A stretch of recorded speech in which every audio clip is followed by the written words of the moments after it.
Hello, and welcome to Coughlin 616. How are you?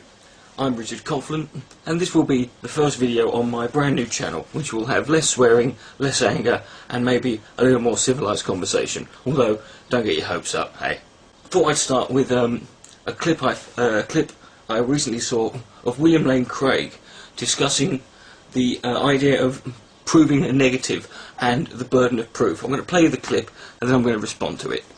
Yeah. Possible to prove something does not exist. That's silly. Of course you can prove something does not exist.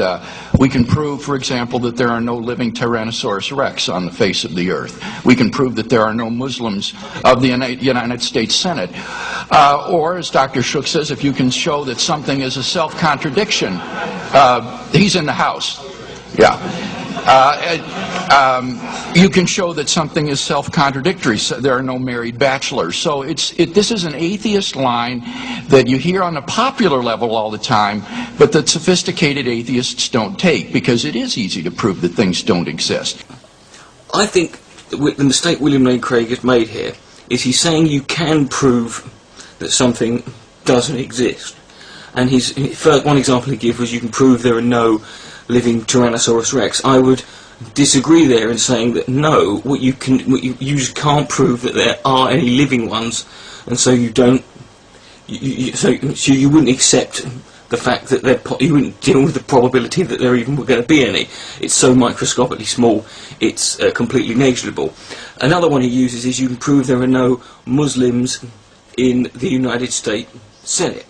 Now, the difference with this in dealing with God is we can define what a Muslim is, and we can also quantify the odds on there being a Muslim in the United States Senate due to the fact we know how many people there, and we can actually go to the Senate and talk to each of the people there, and we can verify independently by asking them. However, we cannot prove conclusively that they are all telling the truth. They could all be Muslims for all we know, and they're just not telling us.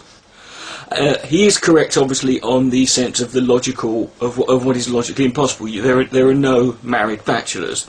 Because by definition, those things are not true. But when we're dealing with God, we're dealing with something that is not quantifiable, something that is not well defined, and something that each individual is not necessarily capable of independently verifying. I'll give an example. What he's talking about to me is, like, say this is a pen, this is a green pen. Now if I said to you, right, there is a pen in my right hand, you can prove simply by looking at this film that that statement is true. However, if I said to you, can you prove there is no pen in my right hand, you can do so quite easily, because you can see there is no pen in my right hand. However, when it comes to dealing with God, the situation becomes more like this. Now, can you prove that there is a pen in my right hand? Or can you prove there is no pen in my right hand? The fact is you cannot. The reason you cannot is because you cannot see, you cannot verify. All you've got is my word or not, whether I can tell you. And this is the difference when we're dealing with the question of burden of proof with God. If I tell you, yes, there's a pen there, there's a pen there, there's a pen in my right hand, there's no way for you to verify it.